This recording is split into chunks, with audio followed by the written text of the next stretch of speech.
ஐயனார் துணை சிறையில் அடுத்த வர எபிசோடில் நம்ம நிலா இருந்துட்டு, அங்கிள் நம்மளால் எதுவுமே பண்ண முடியாதா அப்படியே சொல்லிட்டே கேட்கவோ, இல்லைப்பா அன்னைக்கே எங்கள் அப்பா என் பேரில் தான் இந்த வீட்டை எழுதி வாங்கினாங்க. ஆனால் இவங்க தேவையில்லாமல் கேஸை கோர்ட்டுக்கு இழுத்து வச்சுருக்காங்க.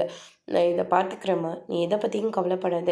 ஒரு 2 நாளைக்கு மட்டும் நம்ம எங்கேயாச்சும் தங்குற மாதிரி பார்க்கலாம், ஏதாவது நான் வீடு கிடைக்குதான்னு பார்க்குறேன் அப்படின்ற மாதிரியே சொல்கிறாங்க.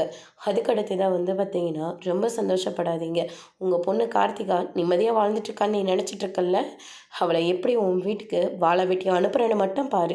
என் குடும்பத்தை நடு தெருவில் நிப்பாட்டினல உன் பொண்ணோட வாழ்க்கை எப்படி போனால் எனக்கு என்ன வந்தது அப்படின்ற மாதிரியே சொல்கிறாங்க. இதை கேட்டோன்னே அவங்க பயங்கரமாக ஷாக் ஆகுறாங்க. என்னென்னு இவர் வேறு இப்படியெல்லாம் பேசிட்டு போகிறான் அப்படியே சொல்லிட்டு கேட்கவும், இவனாலலாம் ஒன்றுமே பண்ண முடியாதுமா.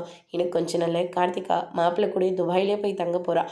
இவங்களை பற்றிலாம் நம்ம கவலைப்படவே தேவையில்ல அப்படின்ற மாதிரி சொல்லிடுறாங்க. இருந்தாலும் மாப்பிள்ளையோட நம்பரெல்லாம் இவங்கக்கிட்ட இருக்கணே அப்படின்ற மாதிரி சொல்லிடுறாங்க.